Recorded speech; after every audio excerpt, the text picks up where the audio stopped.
మనమే చెయ్యాలని తెలుగులో ఆయన నొక్కి వక్కాణించారు. ఇంతకీ మనమే చెయ్యాలి అనడంలో ఆంతర్యం ఏంటి? గత ప్రభుత్వం గురించి ఒక్క మాట కూడా ప్రధాని మాట్లాడకపోవడానికి కారణం ఏంటి? ఇక అమరావతికి అడ్డు లేనట్లేనా? ఇదే అంశం గురించి ఈరోజు చర్చను కొనసాగిద్దాం. చర్చలో పాల్గొనేందుకు మనతో సిద్ధంగా ఉన్నారు జనసేన నేత అధికార ప్రతినిధి రాయపాటి అరుణ్ గారు మనతో జూమ్ కాల్లో అందుబాటులో ఉన్నారు. వైసీపీ అధికార ప్రతినిధి సింగళూరు వెంకటేష్ గారు కూడా మనతో జూమ్ కాల్లో అందుబాటులోకి వస్తారు. అదేవిధంగా అమరావతి బహుజన జేఏసీ పోతుల బాలకోటయ్య గారు కూడా మనతో జూమ్ కాల్లో అందుబాటులోకి వస్తారు. ఇక రాజకీయ విశ్లేషకులు వేల్పూరి శ్రీనివాస్ గారు కూడా మనతో జూమ్ కాల్లో అందుబాటులో ఉన్నారు. ముందుగా జనసేన నేత అధికార ప్రతినిధి రాయపాటి అరుణ్ గారితో మాట్లాడదాం. అరుణ్ గారు నమస్తే అండి. నమస్తే సార్, మీకు ప్యానల్ నమస్కారం. అరుణ్ గారు, మనం డిబేట్లోకి వెళ్లే ముందు మోడీ గారు మాట్లాడింది నేను ఒక బయట ఉందో ఒకసారి ప్లే అవుద్ది చూద్దాం. అమరావతి కేవలం ఓక నగరం కాదు, అమరావతి ఓక శక్తి. ఆంధ్రప్రదేశ్ ను ఆధునిक प्रदेश గా మార్చే శక్తి, ఆంధ్రప్రదేశ్ ను అధునాతన ప్రదేశ్ గా మార్చే శక్తి.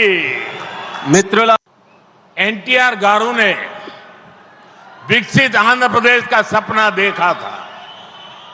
हमें मिलकर अमरावती को, आंध्र प्रदेश को विकसित भारत का ग्रोथ इंजन बनाना है.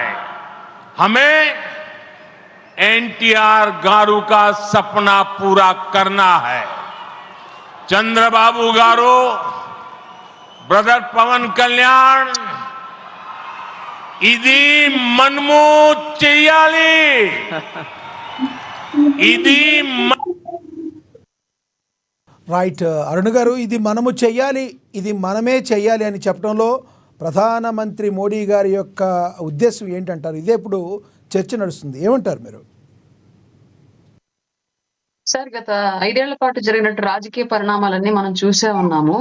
జగన్మోహన్ రెడ్డి గారు అధికారంలోకి రాకముందు ప్రతిపక్షంగా ఉన్నప్పుడు అమరావతి రాజధానికి ప్రతిపక్ష నేతగా అప్పుడు అసెంబ్లీలో ఆమోదం తెలిపి, పైగా తీసుకున్నటువంటి భూమి చాలదు, ఇంకా సేకరించాలి, అమరావతి అనేది రాష్ట్రం నలుమూలల నుంచి వచ్చే వాళ్ళకి కరెక్ట్ గా సెంటర్ పాయింట్ లో ఉంది కాబట్టి ఎలాంటి ఇబ్బంది లేదని చెప్పేసి అప్పుడు అనుమతి తెలిపి, ఆ తర్వాత అధికారంలోకి వచ్చిన తర్వాత సడన్ గా మాట తప్పను మడమ తిప్పను అన్నటువంటి స్లోగన్ తో వచ్చినటువంటి జగన్మోహన్ రెడ్డి రాజధాని విషయంలో పూర్తిగా మడమే కాదు మొత్తం ఒంట్లో ఉన్నటువంటి అవయవాలన్నింటినీ కూడా బ్యాక్ టర్న్ చేసేసినటువంటి విషయం మనందరం చూసాం. 3 ముక్కలాట మొదలుపెట్టి 3 రాజధానులు అని చెప్పేసి అది చేయలేక ఇది చేయలేక చతికిల పడ్డటువంటి వ్యవస్థను నడిపినటువంటి వ్యక్తిగా, రాజధాని లేనటువంటి రాష్ట్రాన్ని పాలించినటువంటి వ్యక్తిగా, ఒక రాష్ట్రానికి రాజధాని లేకుండా చేసినటువంటి వ్యక్తిగా, ముఖ్యమంత్రిగా చరిత్రలో నిలిచిపోయినటువంటి వ్యక్తి జగన్మోహన్ రెడ్డి. అందువల్లే మరలా ఇప్పుడు కూటమి ప్రభుత్వం వచ్చిన తర్వాత ఎవరైతే ప్రధానమంత్రి మోడీ గారు ఉన్నారో ఆయన ద్వారానే పునఃప్రారంభం చేసి అమరావతి నగరాన్ని మళ్ళీ అభివృద్ధి చేసే విధంగా ఆ రాజధాని అమరావతి అని చెప్పేసి కేంద్ర ప్రభుత్వం దృష్టిలోనూ అలాగే రాష్ట్ర ప్రభుత్వంలో ఉన్నటువంటి 3 కూటమి పార్టీల యొక్క ద్వారా ప్రజలకి తెలియజేసే విధంగానే ప్రధానమంత్రి మోడీ గారు మాట్లాడారు. అందులో భాగంగానే మనం ఉంటేనే ఇది రాజధాని పూర్తవుతుంది కాబట్టి మన